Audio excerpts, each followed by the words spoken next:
Good morning students. I have completed last lecture में Indians 32 का classification part. कुछ additional points और बचते हैं, बस वो और हम डिस्कस कर लें. Once we discuss that then Ind AS 32 will be over. So एक हेडिंग दे दो सब लोग, additional points to be considered. Additional points to be considered, ये छोटा छोटा सा एक लेक्चर बनने वाला है.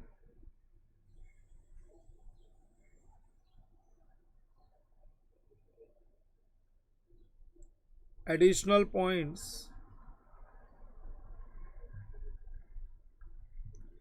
To be considered. सी मैं बहुत सारे क्वेश्चन सॉल्व करवाता हूँ ना, तो वो रिटर्न प्रैक्टिस करनी चाहिए. जो रिटर्न प्रैक्टिस नहीं करता ना, वो फिर बहुत सारे अलग अलग रीजंस लेके बैठे रहता है कि बहुत ज़्यादा क्वेश्चंस कर लिया, ये कर लिया. अरे अगर तुम रिटर्न प्रैक्टिस करोगे ना तो एग्जाम में हाथ चलेगा, नहीं तो एग्जाम में ना तो दिमाग चलेगा ना हाथ चलेगा तुम्हारा. Additional points to be considered. Number 1, income tax liability.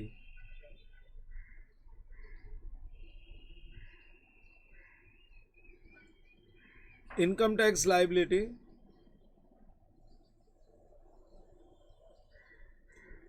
हाँ, additional points to be considered. Income tax liability.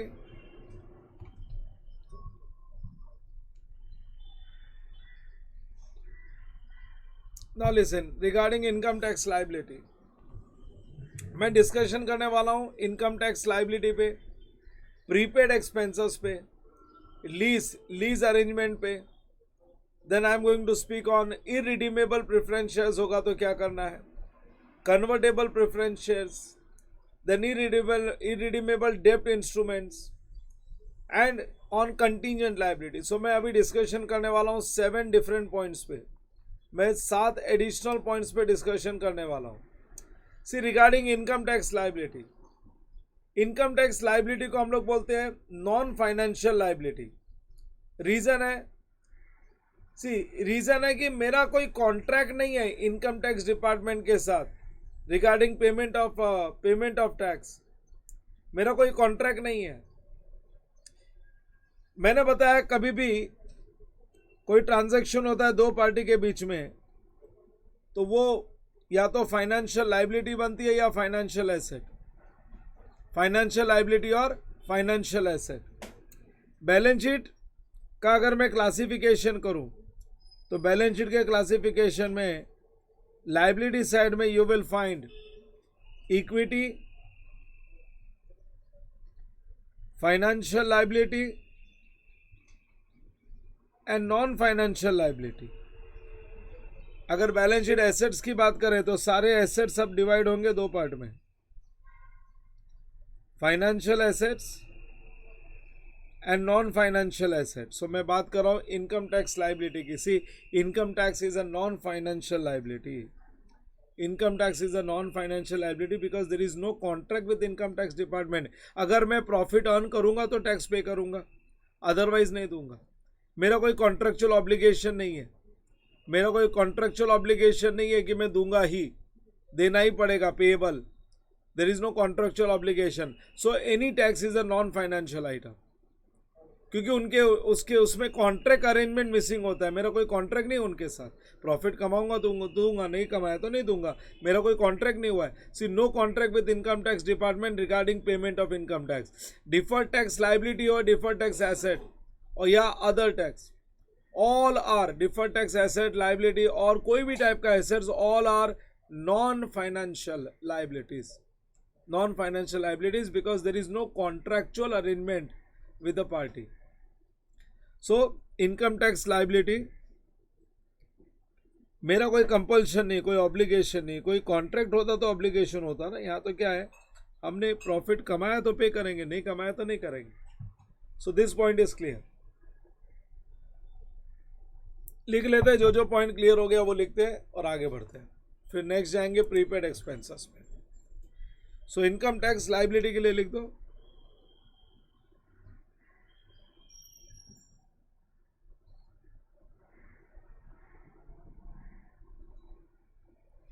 It's a non financial liability.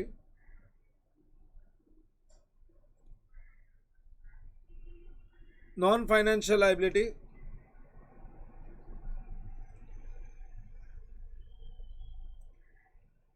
as there is no contract,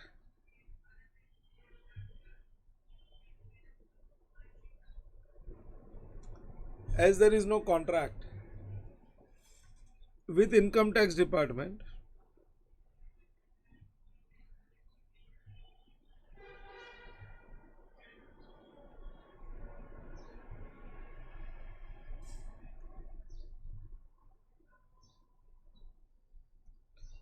as there is no contract with income tax department regarding payment of tax,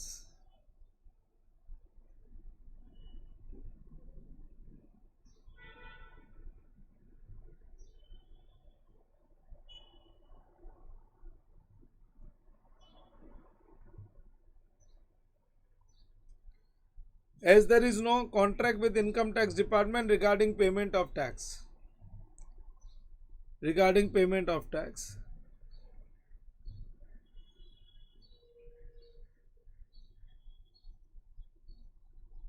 deferred tax,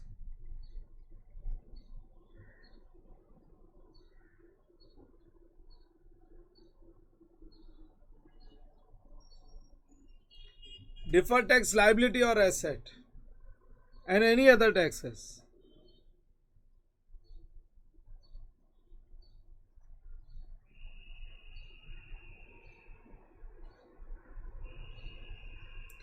Deferred tax liability or asset or any other taxes are also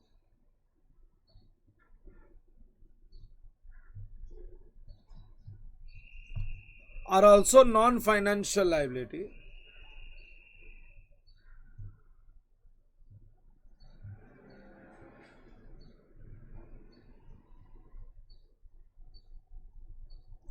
are also non-financial liability.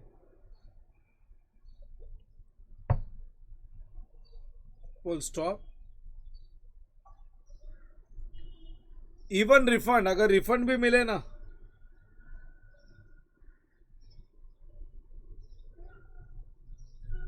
Even refund is a non financial asset, क्योंकि उसमें भी contract नहीं है, contract missing है.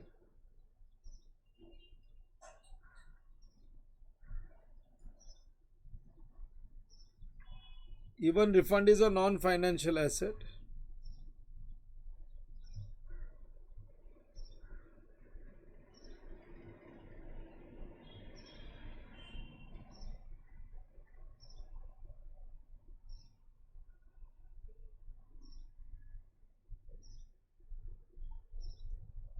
Because contract is missing. Because contract is missing. सो मैंने point clear कर दिया. अगर इनकम टैक्स आएगा तो क्या, it's a non financial liability. अरे इसको मैंने ये लिस्ट में नहीं रखा, अपनी जो लिस्ट थी ना इसमें नहीं रखा, लेकिन अगर अब मैं लिस्ट में बोलूं,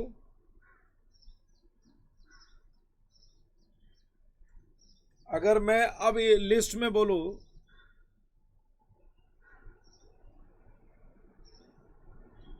इनकम टैक्स लाइबिलिटी, तो ये मेरा स्पेशल पॉइंट है.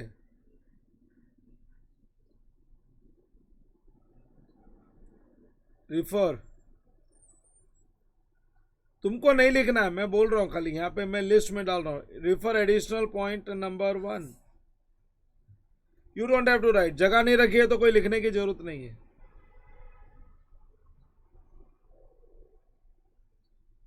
अगर जगह नहीं रखी है तो कोई लिखने की जरूरत नहीं है. ये लो, इनकम टैक्स लाइबिलिटी का डिस्कशन हो गया. अब मैं अगला जो डिस्कशन करने वाला हूं 27, that is regarding prepaid expenses. तो इसका आंसर सीधे सीधे यहां पे financial liability non financial liability नहीं लिख रहा हूं मैं.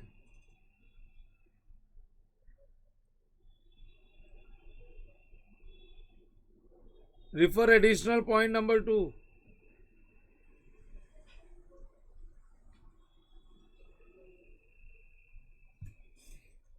Point number 2. prepaid expenses.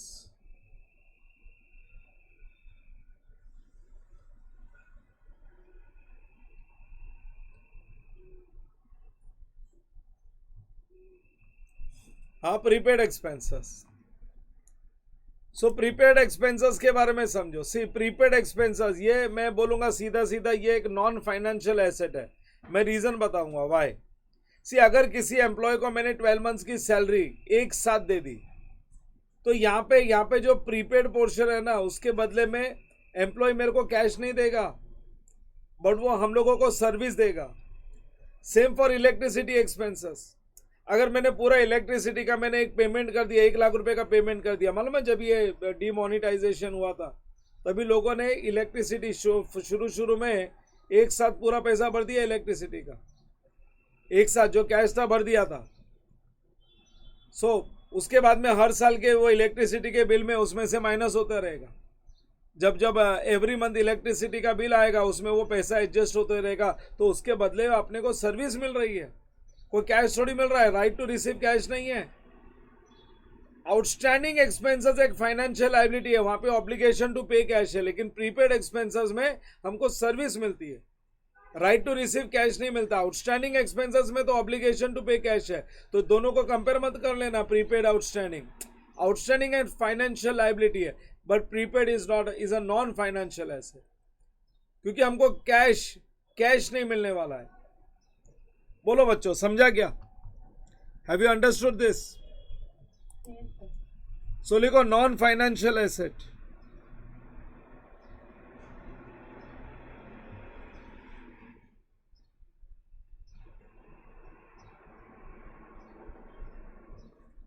Non financial asset, this is non financial asset.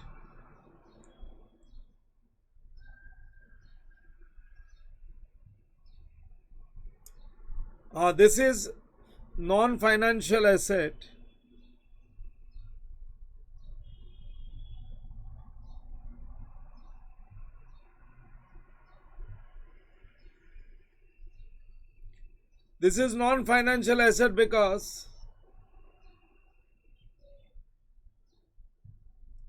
this is non-financial asset because this expense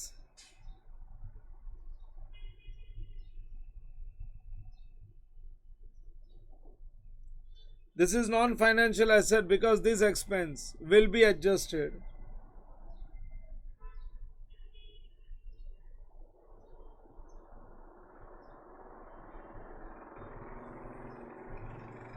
Because this expense will be adjusted against.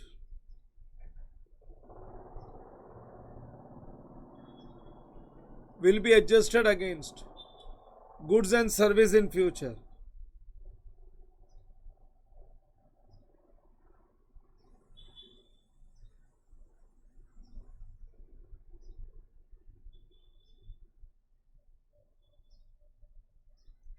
Will be adjusted against goods and services in future.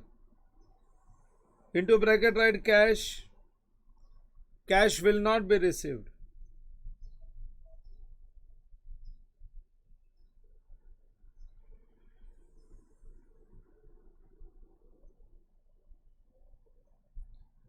Cash will not be received. ये लो prepaid expense हो गया. Number 3 बात करेंगे lease arrangement की.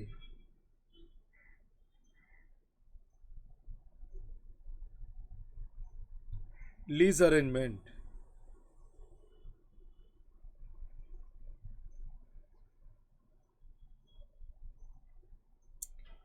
दो type की lease होती है, ऑपरेटिंग लीज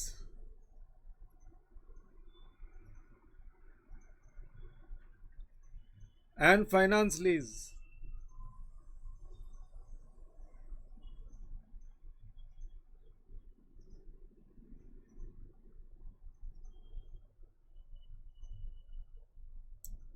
इसके लिए एडिशनल पॉइंट नंबर 3,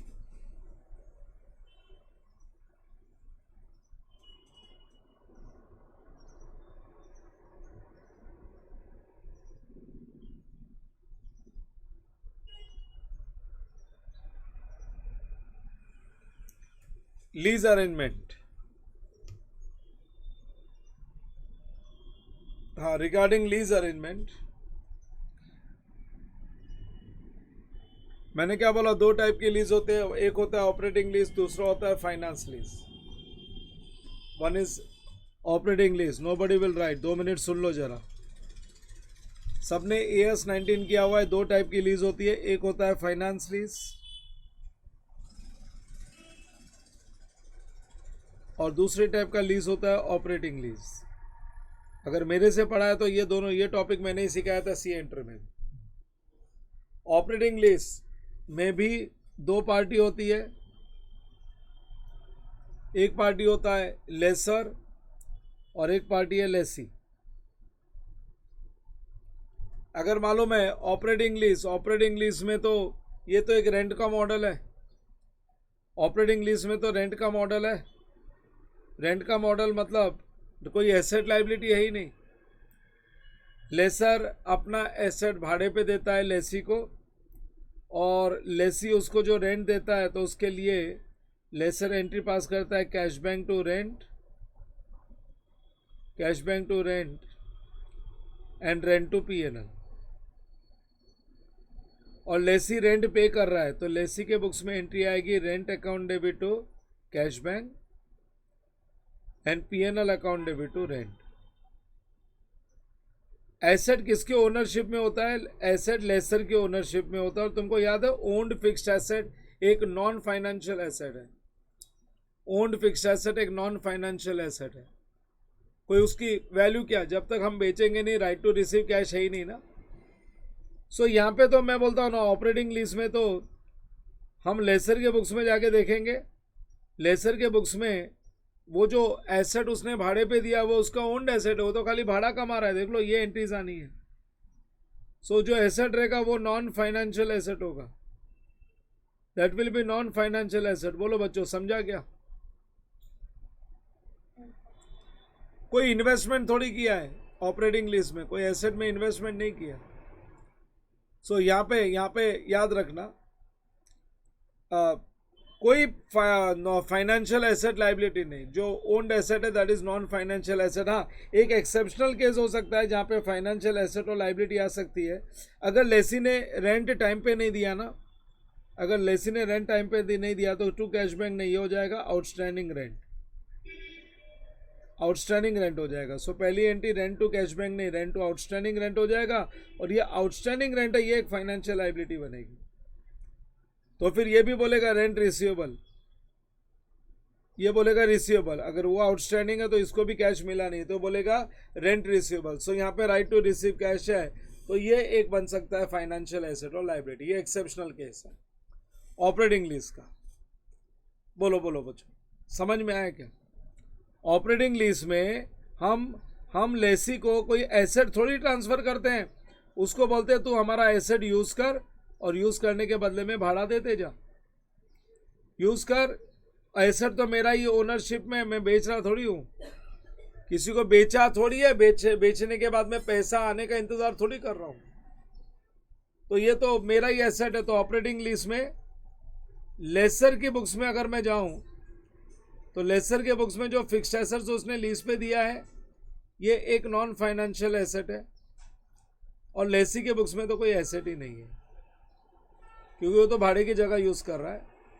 लेकिन अगर रेंट आउटस्टैंडिंग रह जाता है तो लेसी बोलता है rent debit to outstanding rent. तो ये आउटस्टैंडिंग रेंट एक फाइनेंशियल लाइबिलिटी, और ये बोलेगा रेंट रिसीवेबल टू रेंट। तो फिर ये फाइनेंशियल एसेट बन जाएगा और आउटस्टैंडिंग फाइनेंशियल लाइबिलिटी बन जाएगा। वो केस में हो सकता है।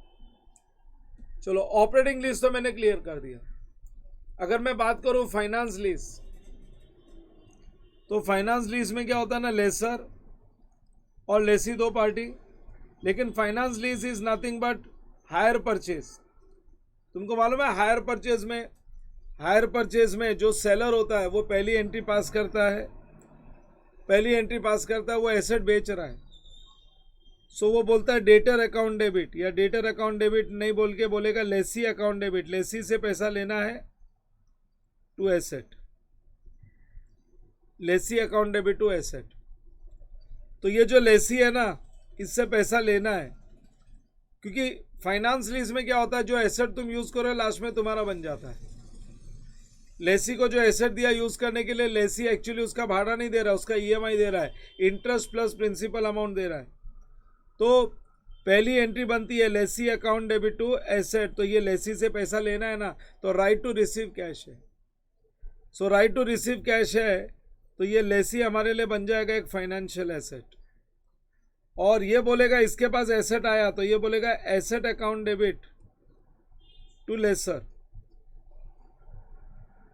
To lessor. तो लेसर को मंथली या ईयरली जो भी डिसाइडेड है ईएमआई देना है, तो यहाँ पे ऑब्लिगेशन टू पे है, obligation to pay, so this becomes financial liability. So lessor की बुक्स में ये जो लेसी अकाउंट है ये फाइनेंशियल एसेट है, और लेसी की बुक्स में ये जो लेसर अकाउंट है ये फाइनेंशियल लायबिलिटी है। This is a financial liability. I hope you have understood this. Everybody understood और नॉट? सो बोलो, फाइनेंस लीज में, फाइनेंस लीज तो हायर परचेज ही है ना, मैं एसेट बेच रहा हूं, एक्चुअली बेच रहा हूं, लेकिन क्योंकि सामने वाला एक फ्यूचर डेट पे पेमेंट कर रहा है, साथ में इंटरेस्ट भी वसूल रहा हूं मैं। सो फाइनेंस लीज में कोई रेंट का मॉडल अप्लाई नहीं होता है, फाइनेंस लीज में हायर परचेज वाला कॉन्ट्रैक्ट होता है कि भाई ये एसेट जो तुम यूज कर रहे हो यूज करते रहो और ईएमआई चुकाते रहो, इंटरेस्ट के साथ आएगा पैसा और एसेट हो जाएगा तुम्हारा लीज पीरियड के एंड में। तो मेरे को तुमसे पैसा लेना है, तो right to receive cash from you. So lessor के बुक्स में लेसी से पैसा आना है, तो वो हो गया एक फाइनेंशियल एसेट, और लेसी के बुक्स में उसको एसेट लेके लेसर को टाइम टू टाइम ईएमआई पे करना है, तो वो बन जाएगी financial liability. That will be financial liability. लेकिन ऑपरेटिंग लीज में तो आउटस्टैंडिंग होगा तो ही financial asset liability, otherwise there will be no financial asset और लायबिलिटी, क्योंकि मैं कोई एसेट नहीं दे रहा हूँ, एसेट खाली यूज करने दे रहा हूँ, यूज करो भाड़ा देते जाओ।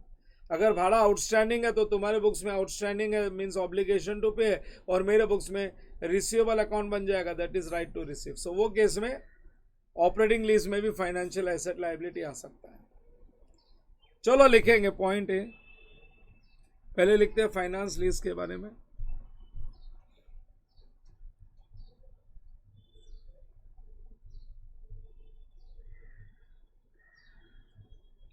पॉइंट है finance lease. Finance lease number 1, lessor recognizes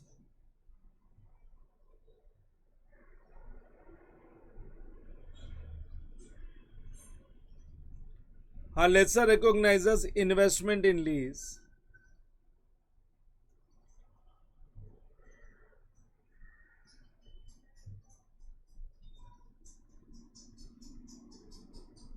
lessor recognizes investments in lease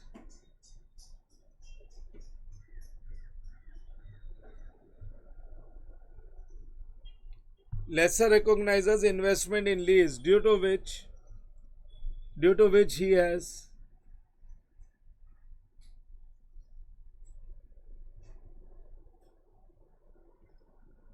lessor recognizes investments in lease due to which he has right to receive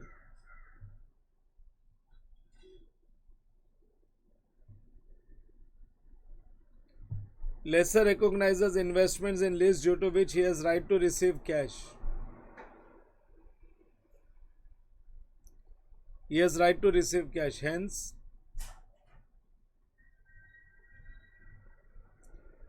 it is a financial asset.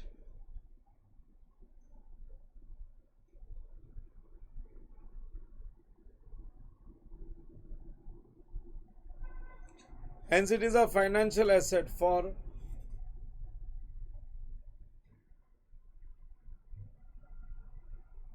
the lessor.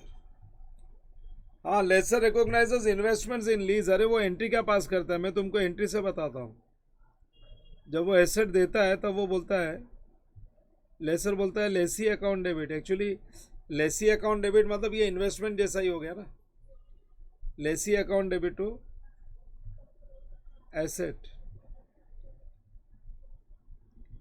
और ये लेसी मेरे को future date पे EMI देता रहेगा। ये लेसी से ही तो है राइट टू रिसीव।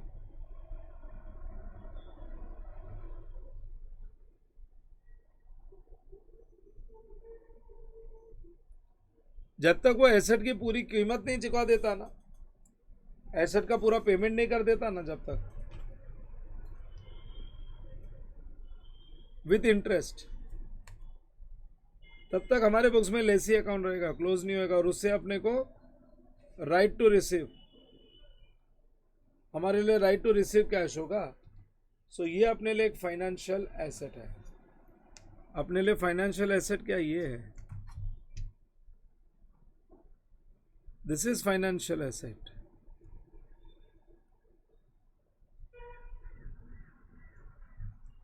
ये एक फाइनेंशियल एसेट है लेसी। और अगर लेसी के बुक्स में जाए तो, लेसी के बुक्स में जाए तो फाइनेंशियल लायबिलिटी आएगी, क्योंकि वो बोलेगा मेरे को एसेट मिला और पैसा चुकाना है लेसर को, और एसेट मिला और एसेट का पैसा फ्यूचर में चुकाना है, तो वो लोन के तरह ट्रीट होता है। सो लेसी रिसीव्स, जैसे तो लोन पे एसेट ले लिया, लोन चुकाते जाओ इंटरेस्ट के साथ। लेसी रिसीव्स अ लोन, हाँ lessee receives a loan from laser.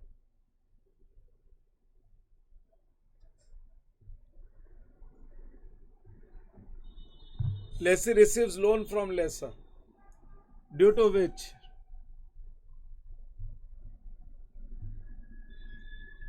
which lessee receives loan from lessor due to which he has an obligation to pay cash.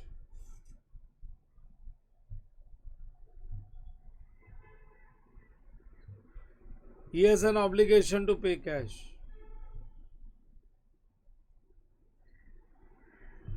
Due to which he has an obligation to pay cash.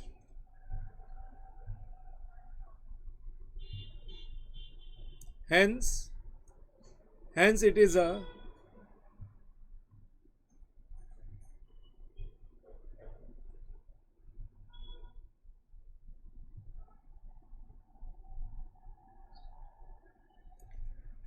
a financial liability. Hence it is a financial liability.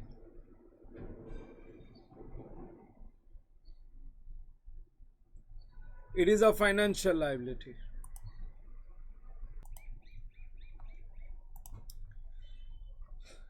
Hence it is a financial liability.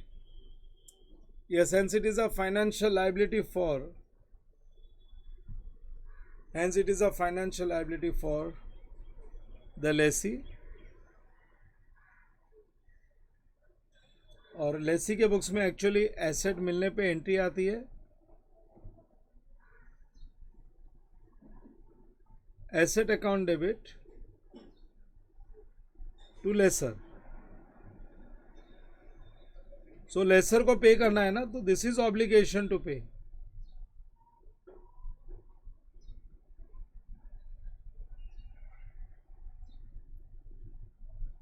Obligation to pay cash. तो ये laser है क्या ना, laser account जो है, इसको जब तक पूरा पेमेंट नहीं करेंगे विथ इंटरेस्ट, तब तक एसेट हमारा नहीं होगा। सो अपने को फ्यूचर डेट में पूरा पेमेंट करना पड़ता है। ये एक फाइनेंशियल लायबिलिटी है, this is a financial liability.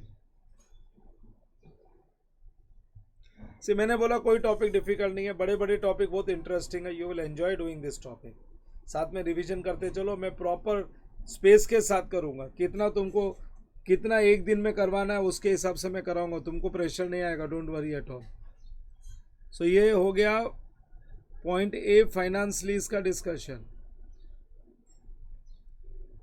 ये हो गया फाइनेंस लीज का डिस्कशन। ऑपरेटिंग लीज में तो कोई फाइनेंशियल एसेट लायबिलिटी होता नहीं है जब तक आउटस्टैंडिंग नहीं हो। सो लिखो पॉइंट बी ऑपरेटिंग लीज, क्योंकि रेंट का मॉडल है ऑपरेटिंग लीज। ऑपरेटिंग लीज तुमको मालूम है मैं lecture wise hand written notes upload करता हूँ, hand written notes lecture wise upload करता हूँ, पूरे हैंड रिटन नोट्स एक साथ नहीं अपलोड करता हूँ। उसका रीज़न क्या है, वाई?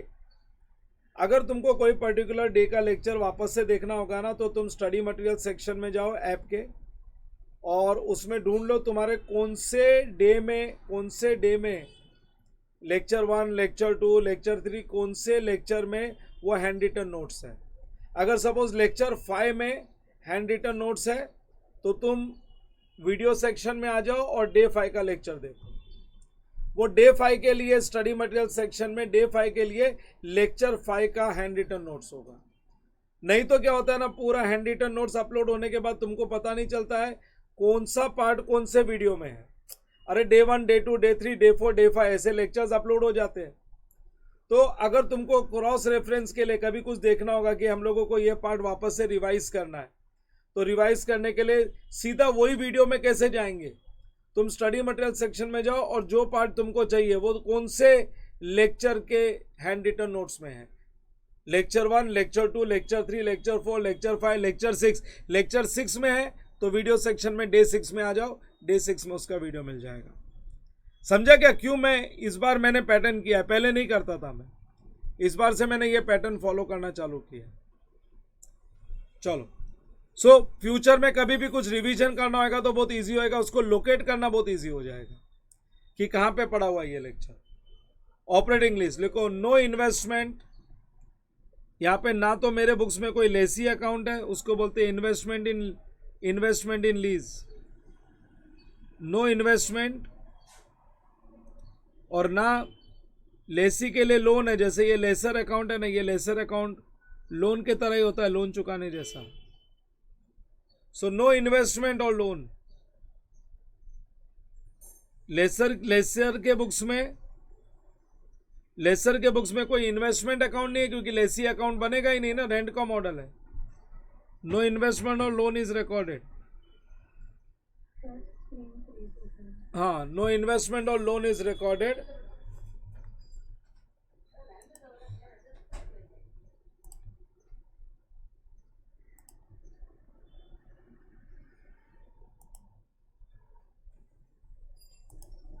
हाँ, there is a technical error, वापस से मेरे को एक बार सिस्टम को रीस्टार्ट करना पड़ेगा।